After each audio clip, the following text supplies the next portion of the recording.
Good morning, everyone. I see you're coming in. Good morning, real thing. Washington News, Carrie Bella, the few that see. Yeah, I'll read you as you come in, at least for a few here, so that I can acknowledge you. I know I very rarely do that. I'm usually in some big hurry.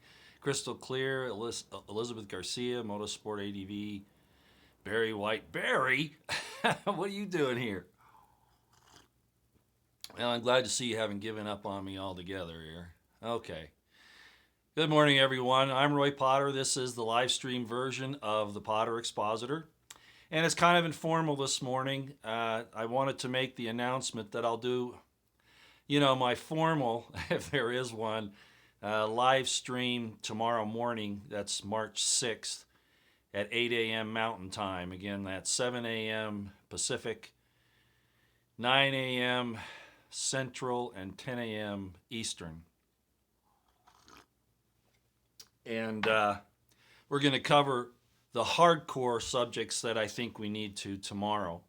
That's not what this one's for. This one is to give another review of first of all, to make the announcement that we'll do the live stream tomorrow. Well, morning sunshine. Well, thank you, Renz. Is that how you say Renee? I'm sorry, Renee Fagan. Thank you very, very much. That's very kind of you.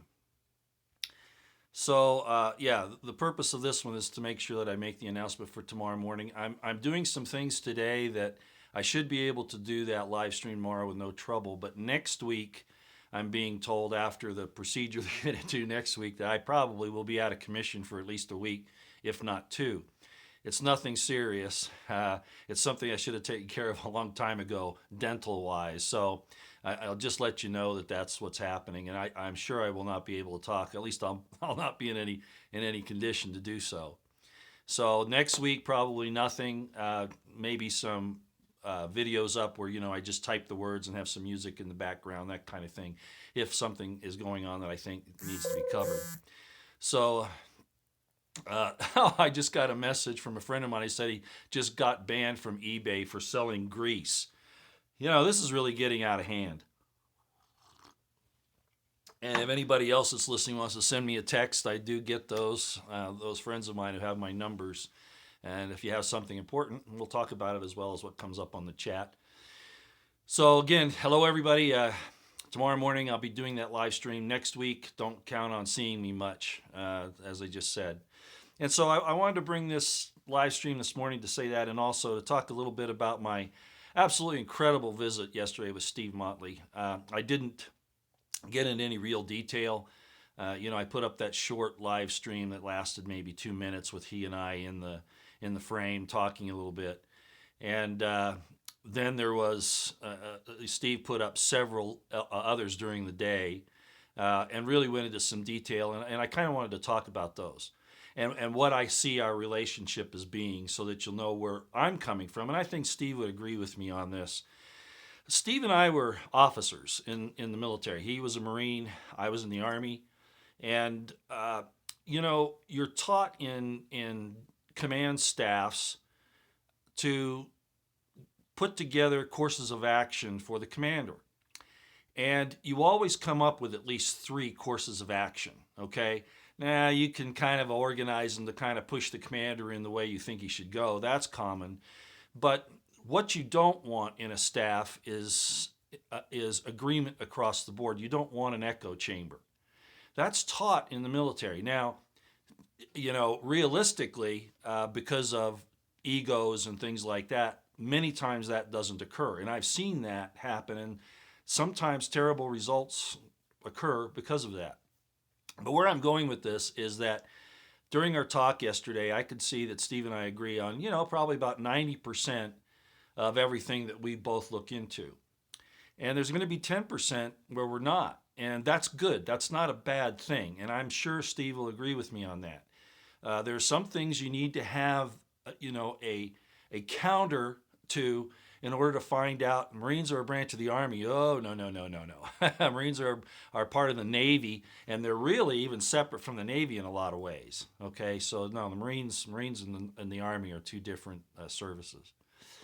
I just saw that. Sorry, I should have just let it go, but I just had to, So at any rate, I think you're going to find that Steve and I put together, when we get to it, some really interesting things, and I think you're going to like it. But we're going to have that balance as well. And if we did agree on everything, that's when you'd have to look out for us. Okay, that would not be realistic. But we'll treat each other as gentlemen. I mean, if for no other reason than there was a declaration of Congress, right? Because of a declaration of Congress, we're considered honorable officers, an officer and a gentleman, and all that. That's by an edict, not necessarily because of who we are. But I think in this case, you can trust that is in fact the case. Now, somebody said something about North Korea there. Yeah, that's a boondoggle. There's so many boondoggles right now; it's crazy. Okay, so just to let you know that's going to happen. The conversation yesterday covered so many things. It covered his life. He talked about how he grew up and the things he did in the military and otherwise. And I told him about mine. And we just had a great time. We had breakfast, and it was really a lot of fun. So anyway, where I thought it was really cool, and I brought it up on Twitter, and he brought it up on his broadcast yesterday, was that we've crossed paths several times in our lives, not just in the military. This is crazy. And I wanted to bring this up on YouTube this morning so that you would know about it in case you missed it. I'd show you the picture that I took at this situation, but it's on my phone and it wouldn't come across very well. But what happened is I was a senior in high school, and I was in Naval Junior ROTC. And this event happened in my senior year. I had a friend, a very close friend, who was a senior at the Hargrave Military Institute in Chatham, Virginia. And what he did is he invited me down to the military ball for the school and to take part in that. And I had to come in uniform, of course, because all the people there had to be in uniform. Except maybe the local mayor or governor, whoever would show up. But so of course I wore my naval junior ROTC uniform, and I took my girlfriend, who later I married, as a matter of fact, and we went down to Chatham, Virginia for the ball. And there's a picture of myself with my girlfriend there at the ball, at where they took the pictures for everyone. The little portraits they take of the couples. Anyway, during the conversation, I find out Steve mentions that he was at Hargrave Military Institute, that's where he went to high school. And I go, I was thinking it was Chatham Military Institute, but Chatham is the name of the city. And he corrected me on that. He says, no, it's Hargrave. And I said, that's right. It's Chatham, Virginia. Hargrave. I said, I went down there for military ball. And he goes, what? And I said, yeah, it was 1971, and I went with my girlfriend at the invitation from my friend, and I was there, and he goes, I was there at that ball in 1971. Whoa, we're going, this is freaky, this is like crazy. So, I just had to tell that story again. I'd show you the picture of the portrait of myself and the girlfriend, but it'd be kind of hard to put it on here right now. Anyway, I sent it to him. As soon as that was all over, our meeting, I went and I started digging, and one of my kids actually found the picture and sent it to me on the phone. So that was just incredible. Well, we've also crossed paths apparently in South America and possibly in the East, the Far East in Asia. It didn't look like we'd crossed any paths in Europe, I don't think. But who knows? After we get to talking some more, we might find out that's the case. And there were some other things, but that crossing paths in high school, that was crazy. I was like whoa, that was almost providential, like it was meant to happen later. And I think that's how we both felt yesterday. I certainly did. So, we're slightly different personalities, another good thing. Steve is very flamboyant, and, what would you expect from a Marine, right? He's a hard charger. And he started a couple of important things, which I meant to bring up, and I didn't. He has redpill.com, in case you all don't know about that, where you can go and look up people who you can count on to give you good information. That's kind of what it is. and I was honored enough to be put on that list. That might be questionable, but the point is it's a good website, and he has some other things going on too, which I think, as a hard charger, he's going to do those good actions, and so I'm really happy about that.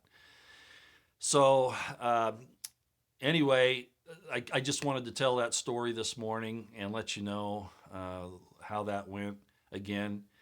And I'm very, very much looking forward to us getting together again. We might do it on the web, do those live streams types of things where we can both be on at the same time. I'm not sure how that's going to work. But I am not averse to going to Boise and spending time there. I travel a lot anyway, as most everybody knows. I don't have one place that I am, which was a really nasty problem for the deep state. Because even though they can track you electronically, if they want to do, an on the ground gang stalking, that's a little hard for them to do with me. At least it has been. And that might be changing here pretty soon. I don't know. But that's been a real interesting, I'm going to call it a game, since my Boston bombing massacre video. Since I did that series, I've had a little problem with that. And especially after Bundy Ranch, that's when it got really hairy. And unnecessarily so. They're after true patriots, true Americans that are just trying to restore the constitutional republic and live by the Constitution. And rather than do that, they support these really leftist organizations. Well, you know how it is. I'm not going to mess a lot of time here, take a lot of time to explain that. But they harass good Americans, put them on domestic terrorist lists, no-fly lists. Harass the heck out of them. They actually took out. They got into at least one of my email accounts, and I'm sure they did this from a grand jury. Probably not a grand jury, but under the investigation. One of my entire email accounts was slipped away. They got in, they took that, and I'm sure they took my phone information. And there's nothing there. I don't belong to any militias, and there are a lot of reasons for that. Not that I'm against the idea of a militia, the whole idea of the Second Amendment and what the militia is supposed to be in the Constitution, but because I'm not. I spent 28 years in a regimented society, the military off and on. And so to submit myself to that at this point, I just wasn't ready for that. But certainly, neighborhood protection, teaching people how to defend themselves and things like that. Of course, that's all good. But at any rate, so it's been a real pain in the butt, and I'd run into them on the road, not literally, but different places. If I hung around somewhere too long, they'd show up, and sometimes they want me to see them to give me a little bit of concern, which it didn't really. I just got annoyed more than anything else. Or they would try to hide it, but I'm pretty good at spotting them. So a number of times that didn't work out too well for them, as I've talked about before. Okay. Well, I think that's probably all I really needed to talk about this morning. Like I said, I could get into some deep subjects. Somebody brought up North Korea. We could talk about the Second Amendment. We could talk about, I did that little video on the tariffs the other night. Shalom, shalom. And I know I'm not Jewish, okay? I'm not a Zionist. I studied Hebrew, as most of you know by now, and I study the Old Testament in Hebrew, and I study the New Testament in Greek, okay? And I used to be able to study in Latin, like read Josephus in the original language, but that's a little tough now. I took that a long time ago, but at any rate, so yeah, shalom just means peace, basically, is what it means. So it's a good thing. And Jesus spoke Aramaic, of course, which was a form of Hebrew. It's kind of like a dialect of Hebrew. And when they did their formal prayers, their daily prayers, they would say them in the original Hebrew, in the biblical Hebrew, not in the Aramaic. So when you see television programs where they're praying in Aramaic, they didn't do that. At least not the stalwarts, not the people like Qumran, the Essenes, or Jesus himself, or the people that were trying to approach God in a very holy way. They would speak the Hebrew. So just so you know, but it is nice to hear the Aramaic. It's a pretty language in my estimation. So, any rate, yeah, we'll cover some pretty stiff topics tomorrow. Oh, somebody just put out, I missed that, but oh yeah, I saw a whole thing in Hebrew there. Yeah, no, wait a minute. The Talmud and Kabbalah is twisted in Jewish mysticism. Well, let's touch that, okay? The Talmud is a commentary on the Jewish religion, on its laws, on all of those things. Jesus talked about the legalese of the Pharisees, and that basically became the Talmud, just so you know. It would explain some scriptures, but in fact, it did put up stakes where you couldn't go so far because they were afraid you'd go against one of the commandments. But the Talmud did have some really bad things, and I don't want to get into that here too much right now, but the Talmud has some very bad things, especially if you're not, of the chosen race. If you're Goyim, they can do things to you very much similar to what the Islamists say they can do if you're an infidel. So the fact of the matter is that Islam, as I've said this before, I've gone through some of these things before, that the Talmud was the basis for a lot of what turned up in the Quran and into Islamic law, as well as Christianity. They kind of placed the two together because it was an amalgamation of two religions, and a lot of Islamicists are going to get upset about that, but it was a synthesis of those two religions is what it was. And it was encouraged by no less than the Roman Empire, historically. So that should tell you a lot. And of course, you see the New World Order using Islam today to, and I'm not saying all Islamic people are bad. Most of them just don't really understand their history or what's going on there.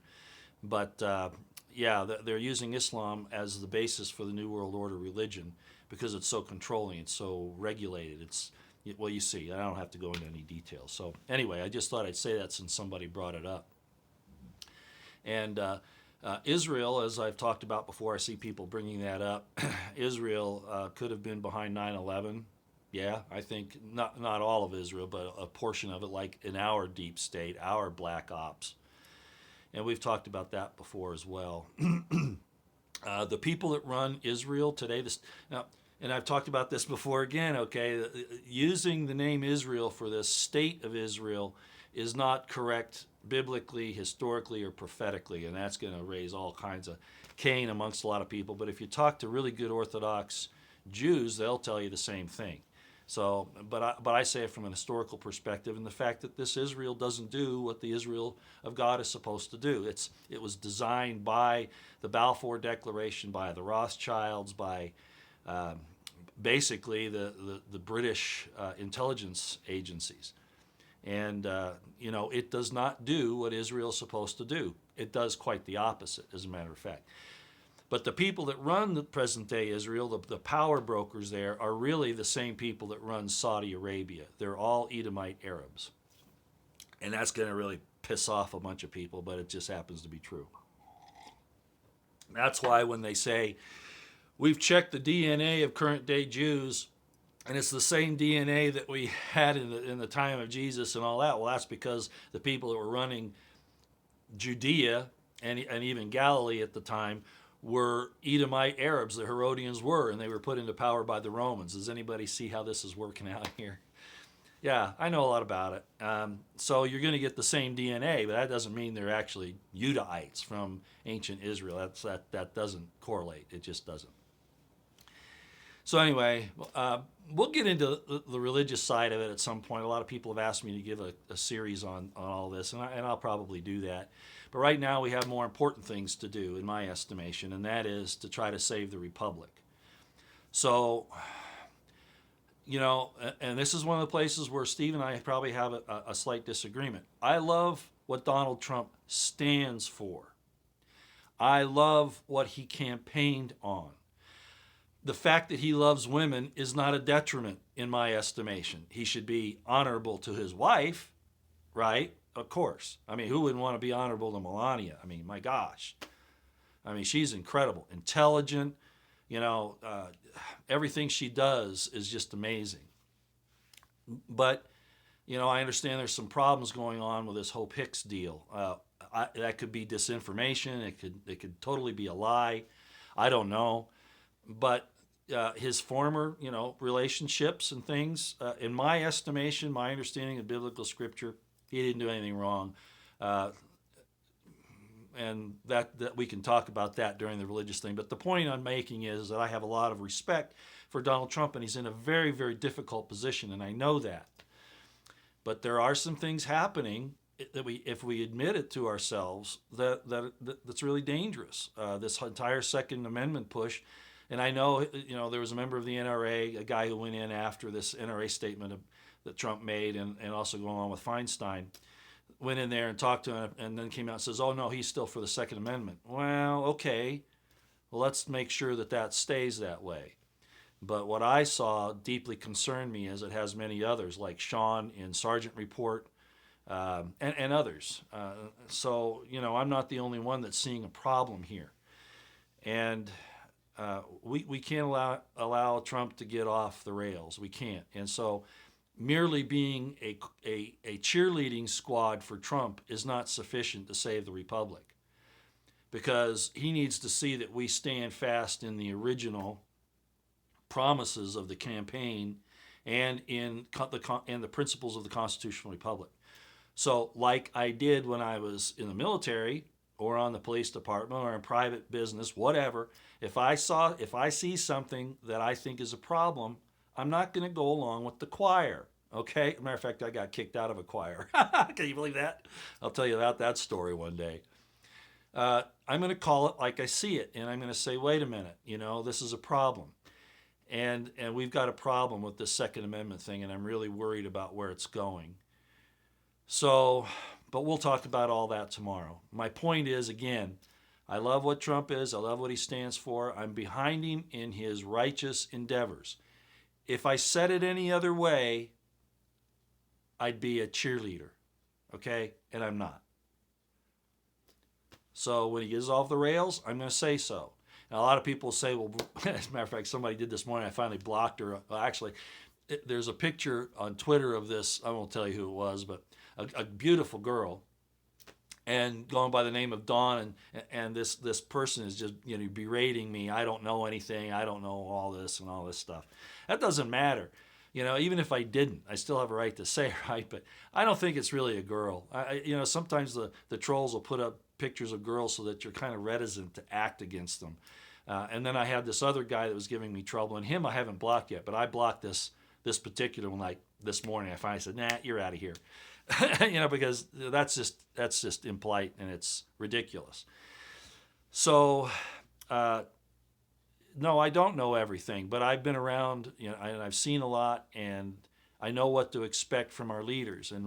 And the Constitution, the Bill of Rights, is in my understanding of the Constitution, the Bill of Rights. They are in violate. They were placed there so that they are protections against a government gone corrupt and rogue. Not so that you can go out and shoot a deer, or not so that necessarily you can go and just, scream out, foul words, although that's protected too in most instances. But it's to keep the government in line, so you can't be doing censorship. And as I said the other day, YouTube, Twitter, Google, Facebook are all tools of the CIA. They appear to be private corporations, but they're really run by the intelligence community. Okay, so they're really not free platforms, and they say that, and I think you all know that now. And so really, where's Sessions? Why aren't they going after these companies for antitrust violations and for they should be declaring them public utility platforms at the very least. So there are problems that are going on. And Trump's not addressing those. I mean, he talks about how the MSM is bad, but he never goes to the next step and say, well, it's the IC. Well, okay, well, maybe he doesn't want to go there publicly. I understand that. But then to turn on the Second Amendment and totally avoid the pharmaceutical issue in all these mass shootings, because is that because the economy does well? Is that because there are more drugs sold than guns, and so he's balancing, which part of the economy is going to do the best? we can't play diplomacy with the Second Amendment. We cannot do it. And I have a very good friend in California. I've talked about him before. He's a Republican. Well, he's actually a libertarian more than anything else, but he's a member of the Republican Party. And he talks about the necessity to maybe do some things about the access of weapons. Okay, we'll talk about that. But I see a knee-jerk reaction going on in D.C., as always, because that's when they can get things done, when the people are all upset and calling for all this nonsense, forgetting about the fact that governments have killed millions and millions and millions of their own people. And I'm not talking about just wars, between states. I'm talking about internal conflicts like in China, purges in China and in Soviet Union and places like that, Pol Pot in Cambodia. And we could go on and on. Governments are the real danger. And that's why the Second Amendment's in place there. So, we're going to talk about that in some more detail. And the fact that Trump is still not, he could call for as a matter of fact, I heard through the grapevine that he had called on the Marine Corps, I believe it was, or at least some military, to do a separate investigation into the Parkland shooting. I don't know if that was true or not. I haven't. His statements in that committee, or not a committee, but that meeting with all those senators and congressmen, et cetera, where he was with Dianne Feinstein, didn't lead me to believe that, in fact, that was happening, that there was this military investigation. But, we know that LV was not what the official narrative says. We know now, there were indications prior too, but now we know that there were other anomalies in the Parkland deal. And to blame the Second Amendment on those incidents on the Second Amendment is totally inappropriate, even for President Trump. And I'll just say it publicly, okay? That's just the way it is.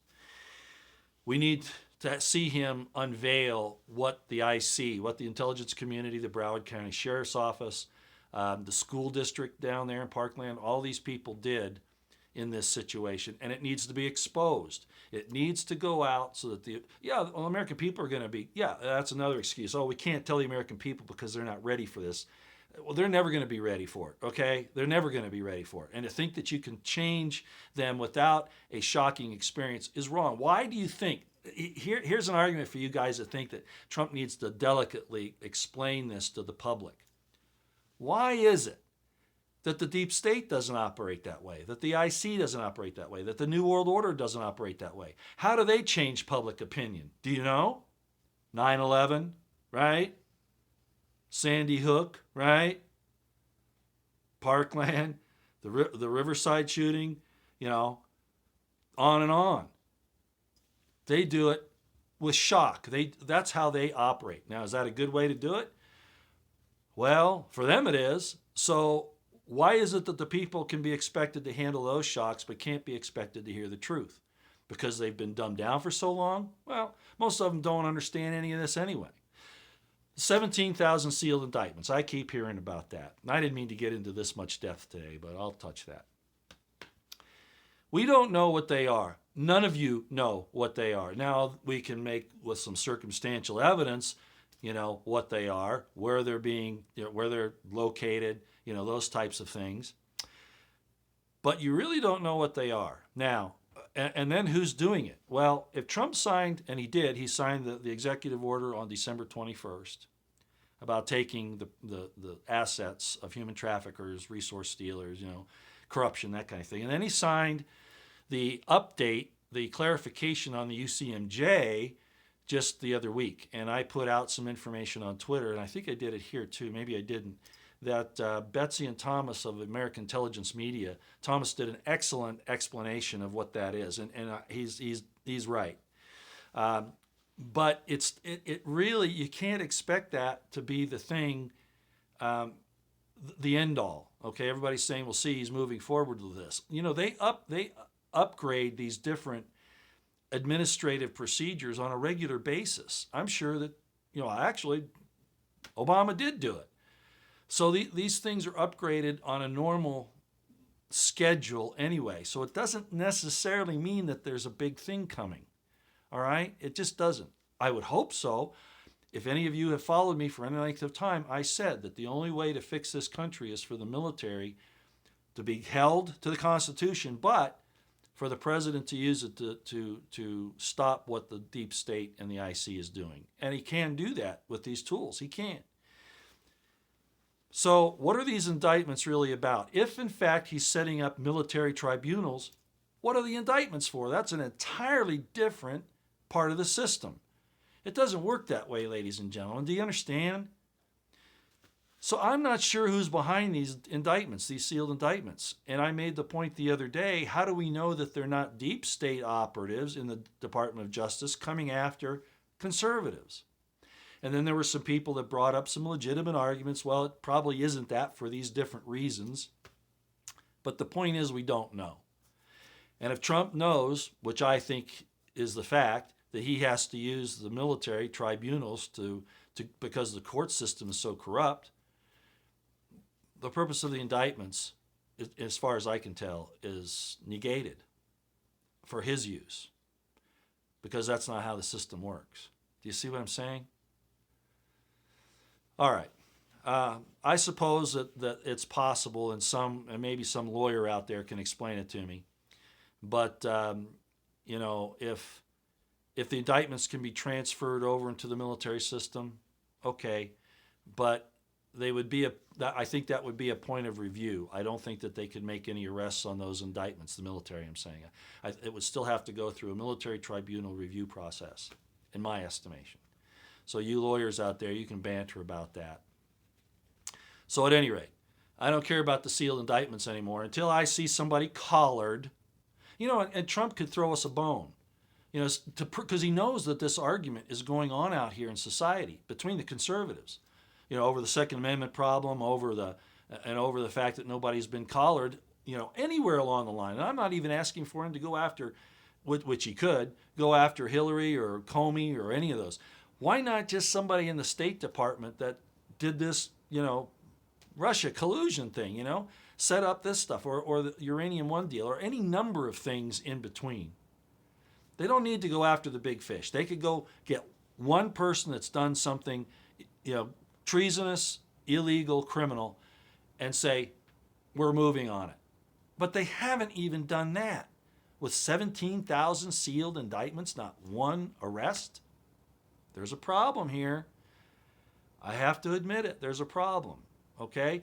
You think that Trump can fool with drama the deep state? Do you really think the deep state, the bad side of it, is that stupid? No. Stop thinking that this drama, this pretense that you think Trump is doing to hide from the American people what's really going on and to fool the deep state into his real plan. No. They're not that stupid, I'm telling you, okay? They know what he's doing. Why do you think they're moving on the censorship?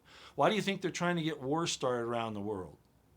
Okay? If Trump's for real, and I think he is, he needs to get back on the program. He needs to open up and tell the American people the truth. Bedam their feelings. Because it's going to go bad if we don't. So there we are. And that's how I feel about it. And we'll cover more about that tomorrow, okay? Man, I've been going on for a half an hour here, a little over. Let's see. This whole thing, there's a lot of saber rattling going on. Somebody's saying, well, Putin's threatening with nukes too. Yeah, well, we are. I mean, what do you expect? And this is a tragedy. I don't understand in my mind. I don't even know how political people can think about even the possibility of murdering millions and billions of people. That's beyond my comprehension, and it's wrong to do that. I look at people and I see the beauty in it. People talk about the beauty of the universe and the beauty of a mountain and all that. I see this beauty in people, especially women, of course. Women are just absolutely, well, not all of them, but, that was the crown of creation. Woman was the crown of creation as far as I'm concerned. Okay, I'm rambling on here. Agreed. Motorsport ADV agrees with me on that. Okay, where's Tony Podesta? Where's John Podesta? Well, for all I know, they're on a Caribbean island, hiding out. Are they a Gitmo? I'm not saying they aren't. But publicly, we need to know that something's going on to get these people. You're being shadow banned on Facebook, Gordon. Well, that's happening to a lot of us and worse. They actually deleted a couple of my videos over the last year. I found out there was another one, because I don't go back and look, but there's another one that was missing. Actually, 3 of them now. So they've taken down 3 of them claiming that I did it, that the user did it. No, I've never taken down a video, ever. The only time I've done that is when I made a mistake in the upload, and I saw it, and then I re-uploaded it. But I've never taken a video down that, and not put it back up. I've never done that. Okay, so they are doing it. And with me, I'm not sure why they're handling my situation different, but they are. Right, somebody said, I just hope the executive order isn't prepped for martial law on us. Yes, and I think you have to realistically look at that. I'm sorry, but that's called contingency planning. What if these 17,000 indictments are for conservatives? What if they're for militias? What if they're for senators and congressmen that are Republicans, that believe in liberty and all of that, and that Hillary and those left behinds in the government have been actually issuing these things? Okay, Trump's not in control. He just isn't. Or he'd have Jeff Sessions towing the line, right? The FBI. I mean, he appointed Wray. Trust Wray? No, I don't trust Wray. I just don't. Is Horowitz the answer, the IG? Is he going to be the big answer? No, he's not. A lot will come out of that, as Nunes has explained, more information. But as I've heard several people say, Horowitz is looking out for himself as well. He thought that he was going to be the next, FBI director or something like that. So he has an ulterior motive. You can't trust anybody at that level of government. I don't care who they are. Please stop causing divide. No, I'm not going to sit here and preach to the choir. I'm not going to do that. Because then if things do go bad, you're going to say, why didn't you tell us, Roy? Why didn't you tell us? I'm telling you different possible courses of action and the contingency plans that go along with it. If I did anything less, number one, I'd be unprofessional. Number two, I'd be lying to you and giving you Kool-Aid. I'm trying to give you the tools to think logically and to see this in a military way. Like I say, Steve Motley and I aren't going to agree on everything. My God, I hope we never agree on everything, because that'll mean that one of us has been compromised. So this isn't divide. This is telling you to keep your radar on, to keep your situational awareness alive, to pray, stay out of the way, to love your man as yourself, to love your fellow man as yourself, to be willing to lay down your life for your fellow man is the greatest love a person can have. Am I willing to let you attack my character because I'm warning you about these things? Because I've seen them over a period of my life. A lot of people say, gee, Roy, when you were in the military, why didn't you stand up, and when you saw these things going bad, why didn't you do something? Ladies and gentlemen, how do you know I didn't? The fact is I did. And Steve Motley and I talked about that yesterday. Just a couple of the examples where I did do that. So you draw anti-Trump trolls. Well, why do they come here? Because of what I say. See, there's a psyop going on here. Absolutely, there's a psyop. The question is, who's conducting it? It ain't me. It ain't me. Okay, 40 minutes is too long. I'm going. HR 50. Yeah, okay, we've got to talk about a lot of stuff. I'm done today. Thanks for coming. I appreciate you coming here. I hope that this all ends well, but I don't think it's going to go quite as smoothly as a lot of us would like. God bless the Constitutional Republic of the United States of America. God bless the Second American Revolution and the restoration that we're trying to accomplish of the Constitutional Republic of the United States of America. And as I always say, God bless Donald Trump in his righteous endeavors. If I have time, I always add that little bit on the back there, because that's the way it has to be. We need to keep track of it. We don't want to set these people, these personalities, so up high, as I said to somebody on Twitter this morning. We don't want to put them so high up on a pedestal we can't see what they're doing. We need to keep them down where we can watch them, because power corrupts, right? And Absolute power corrupts absolutely. Doesn't matter who it is. That's why the Constitution was set into place, because the founding fathers understood that you have to chain down this apparatus of government and the people that are in there. It doesn't matter who it is. Principle, not personality. I am not a cult worshiper of personality. I am a respecter of principle. And as far as a person aligns themselves with principle, they have my support. Beyond that, I'm not going to worship them merely because of who they are. All right? Just not going to happen. And I've talked about that. All right, everybody. Take care. Thanks for coming. Tomorrow morning, 8 a.m., I'm going to do that live stream, okay? We'll get into some more stuff that's heavy. I didn't mean this to go this long. All right, out here.